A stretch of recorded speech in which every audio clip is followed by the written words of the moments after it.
Oh, Bill Rusher, thank you very much for that introduction. President Schultz, Cliff White, Phyllis, other distinguished guests at the head table, and ladies and gentlemen.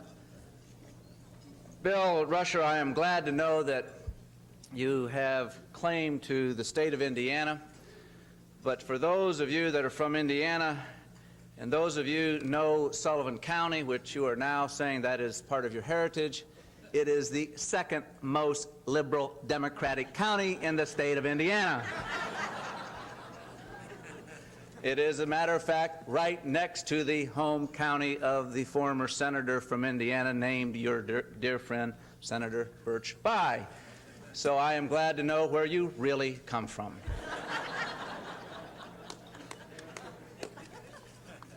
Someone said you were always a suspect. It has now been confirmed. But no, and Phyllis, thank you for the great support. I want you to know that one time that I was introduced at a Lincoln Day dinner in my home state of Indiana as a great American. And as I was driving home that night, I turned to Marilyn and I said, Marilyn, I said, did you hear that wonderful introduction tonight? I said, I was introduced as a great American. I said, what do you think about that? She says, well, let me tell you something. She paused for a minute, and I said, no, wait a second. I said, how many great Americans do you think there are in this country? And she looked at me and she says, one less than you think, buddy boy.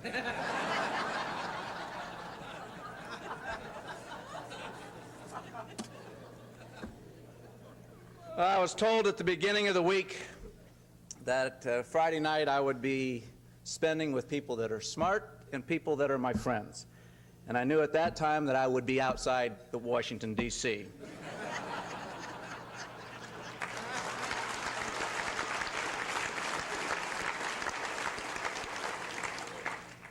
But Bill Rusher and Cliff White, when I think of those two names, I go back a few years myself and think of the Goldwater conservatism.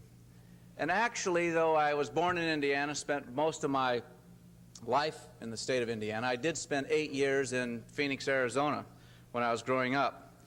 As a matter of fact, the very first campaign involvement that I had was in the 1958 re-election to the United States Senate of Barry Goldwater, when he was running for re-election in the Senate from the state of Arizona.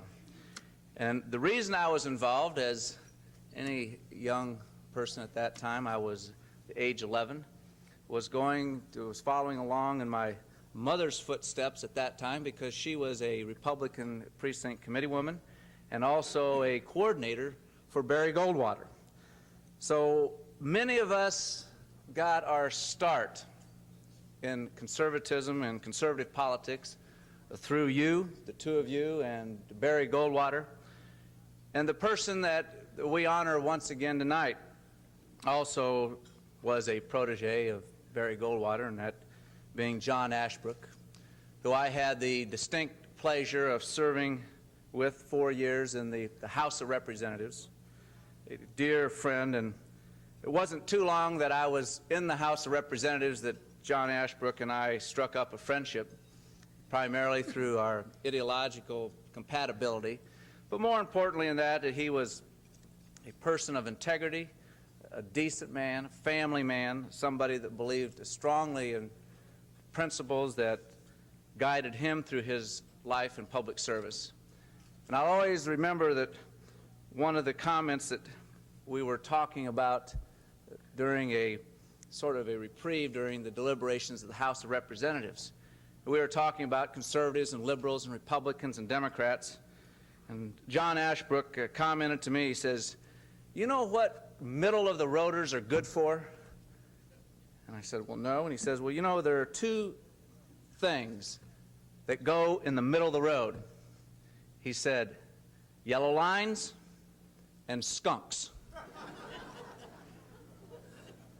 And John Ashbrook always had a way with friends to call it like it was or like it is.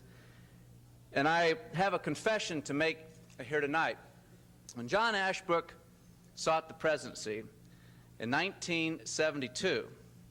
I was working for former Governor Edgar Whitcomb as I was going to law school. And John Ashbrook's Indiana State Chairman was my father, James C. Quayle.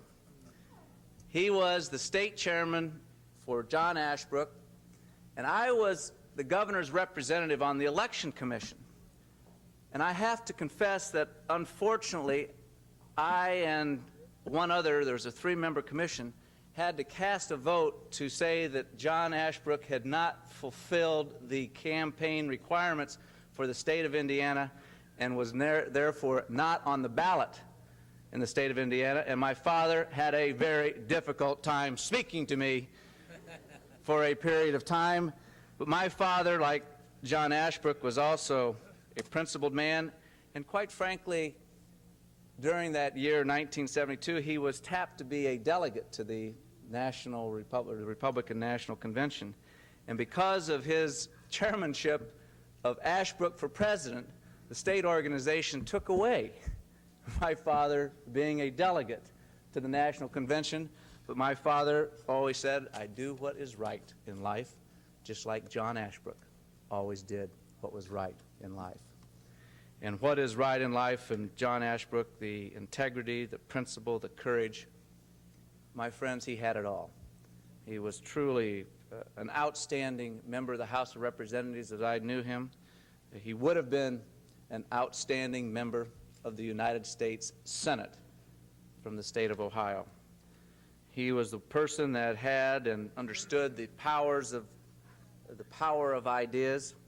And tonight I'd like to share with you 4 areas today that are being very much discussed in the body politic. 4 ideas and areas which I know that John Ashbrook would certainly be in the forefront today. 1, lower taxes. 2, the Soviet threat. 3, SDI. And 4, the freedom fighters. John Ashbrook, more than anyone, knew the value and the importance of having low taxes to provide for the spirit of entrepreneurship, the incentives to create jobs and opportunities.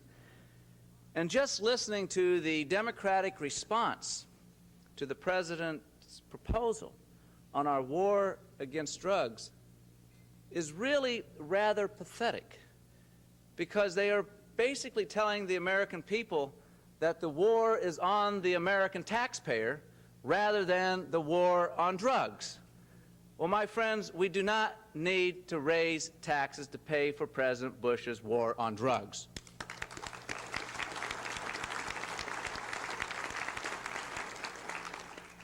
John Ashbrook understood that, and he was the one that was always advancing the idea, the benefits of low taxes.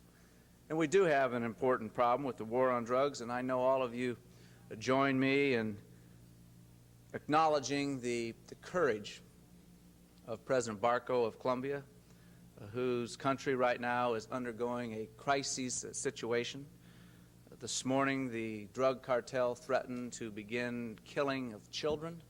They threatened to kill children of people that are in the law enforcement agencies and people that are involved in matters of trying to bring civility and law and order in that country.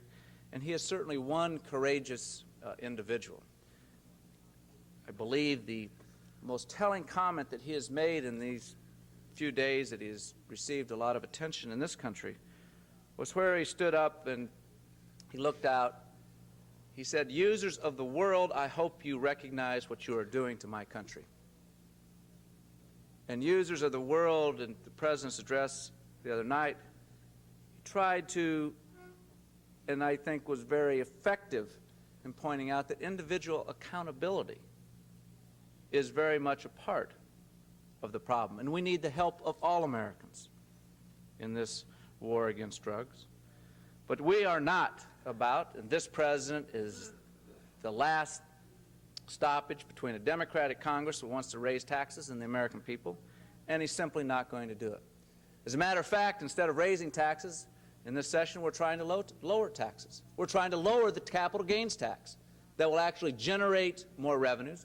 John Ashbrook when we were trying to lower the capital gains tax in 1978.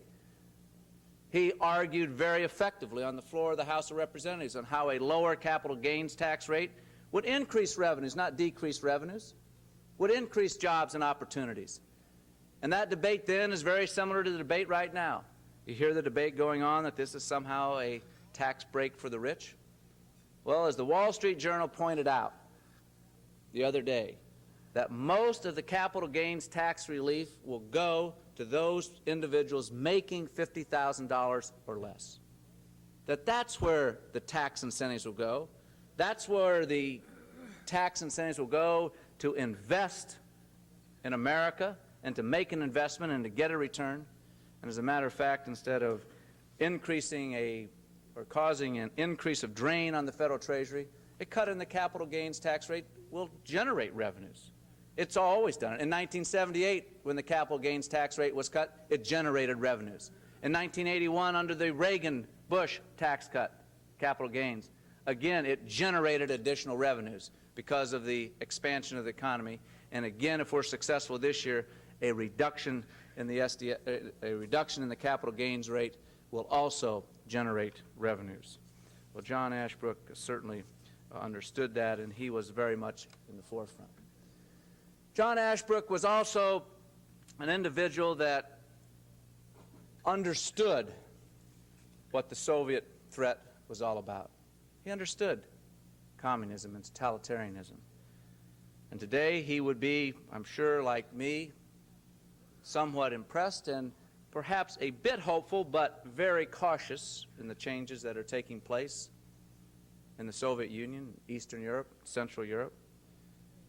He would certainly be impressed and acknowledge that we have a listen to this, a non-communist government today in Poland.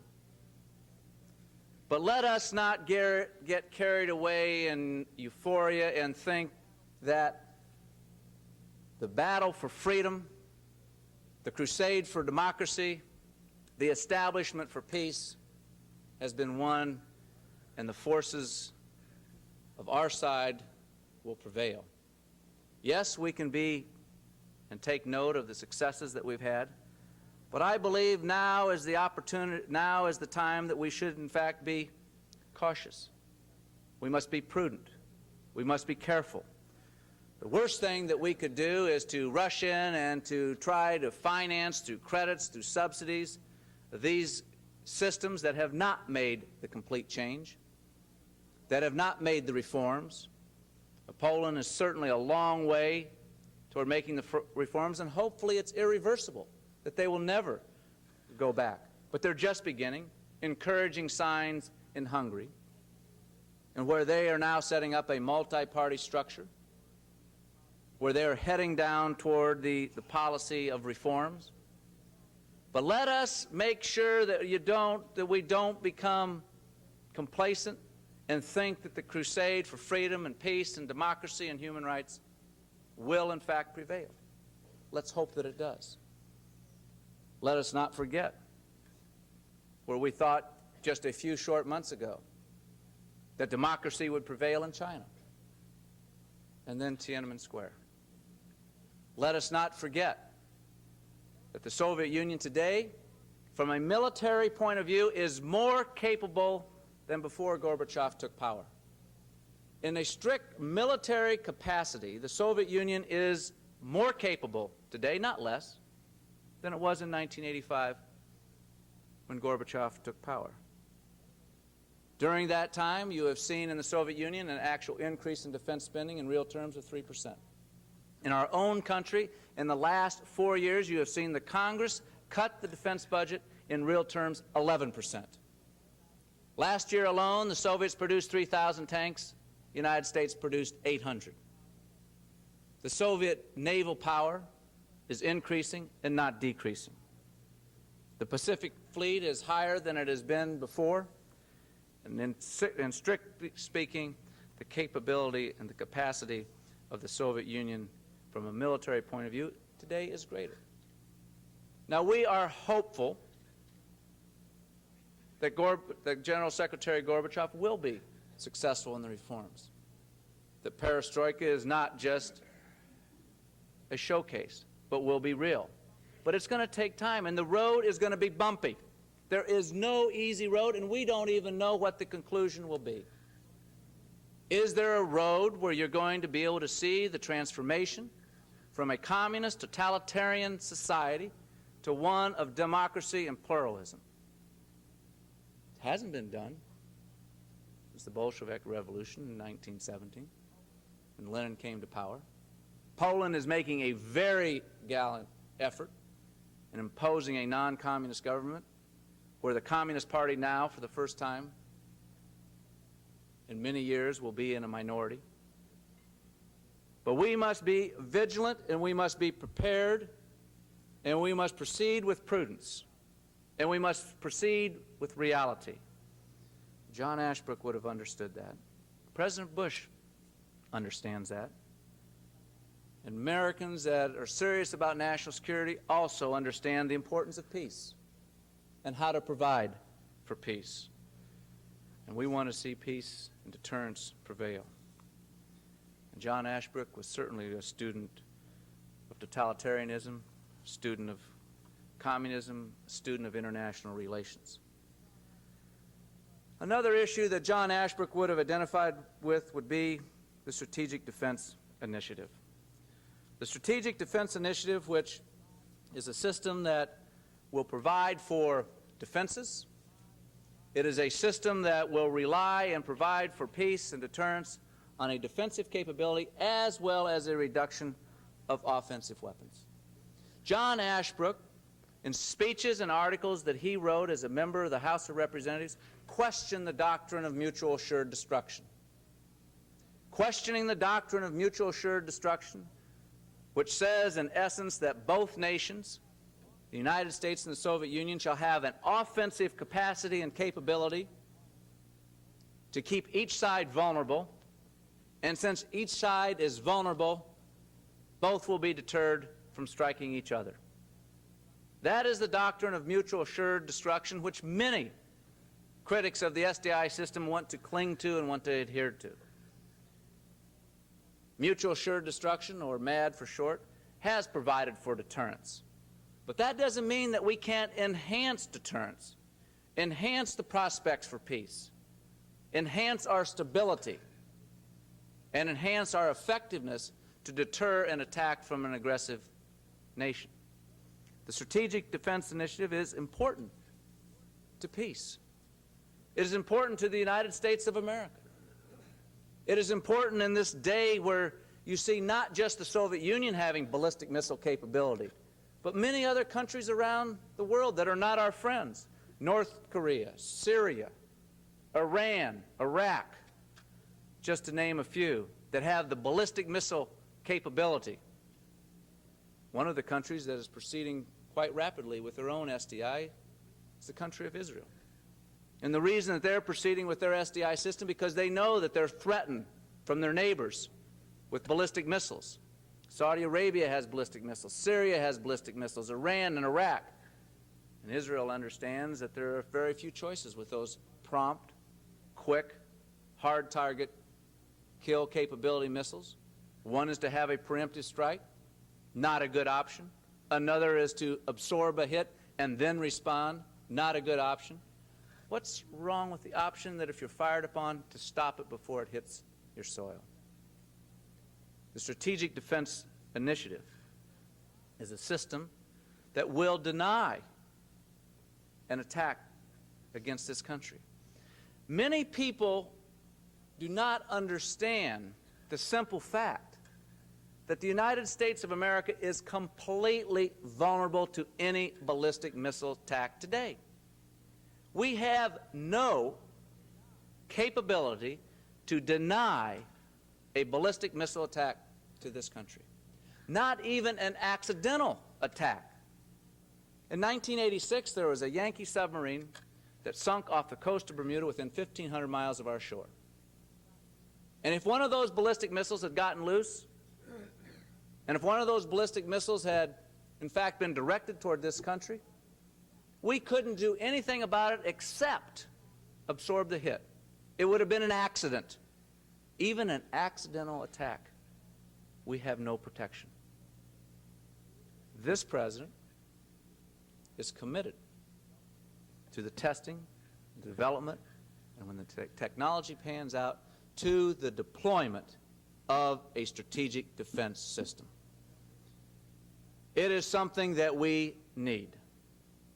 It is something that will increase the prospects for peace and increase the prospects for security.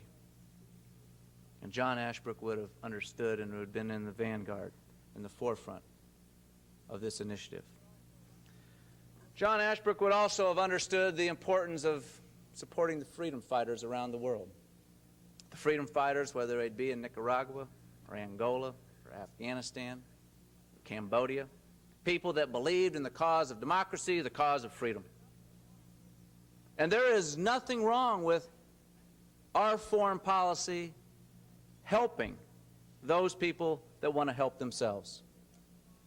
There is absolutely nothing wrong with giving assistance to those people that want to go in, help themselves, strive for democracy, strive for freedom, and to see security within their borders. Many people are questioning today whether the democratic resistance, or questioning what the future of the democratic resistance in Nicaragua is. My personal viewpoint is that the democratic resistance in Nicaragua want to see fair and free elections in Nicaragua. They want to go back to their homeland. They want to be safe. They want to see democracy. And the question is whether that event will take place. Will Daniel Ortega, this time where he has repudiated every time in the past, stand by his commitment with the peace accords to have fair and free elections in Nicaragua in February? We now have a viable candidate, Violeta Chamorro. She is an outstanding individual, a person that now has the support of the opposition parties. So we have a credible alternative, a person and a woman that will stand for peace, a person that will stand for democracy, a person who understands the importance and the problems that have undergone her country these last 10 years. An individual, incidentally, that was opposed to the Somoza regime, but now has seen what the Sandinistas were all about, and the revolution that they promised in 1978 was not what they told the people of Nicaragua. And yes, we will, in fact, observe the election process. I've encouraged, and the President has encouraged, members of Congress and others to observe the electoral process as it goes on in Nicaragua. Members in the media can help in pointing out whether Ortega, in fact, is living up with the peace process or once again turning his back on fair and free elections. And if, in fact, he pulls a situation as Noriega did in Panama, I feel very confident that the Congress will change its opinion about assistance to the democratic resistance. Congress made a mistake in denying the assistance necessary to the Contras. But Congress responds to events. And if there is a negative event in Nicaragua, as there was in Panama, Congress reserves the right, and I believe that if that event would take place, that they would change their opinion in the support of the democratic resistance. The freedom fighters, the Contras, are people that want to see the peace and democracy in Nicaragua. They feel betrayed. They were betrayed. And the principles of supporting the freedom fighters, the principles of the Strategic Defense Initiative, the principles of exerting caution against our primary adversary, caution and reality. We want to see success, and we want to see movement forward. But let us be very realistic about that. The person that we are gathered here tonight, John Ashbrook, was a man of principle, a man of understanding. You all are here tonight because you believe in the principles that John Ashbrook believed in, as I do. It is the principle, the philosophy, the ideas that bring us together. And that is a refreshing note. As John Ashbrook used to say, as he would talk to people in his congressional district, time and time again, the future of this great country of America rests in your hands as much as it does mine. I think that's worth repeating tonight, because the future of America, whether it's our tax structure, whether it's SDI, whether it's our relationship with the Soviet Union, whether it's the support for the freedom fighters, it does rest as much in your hands, and perhaps more than it does mine. Thank you very much, and God bless you.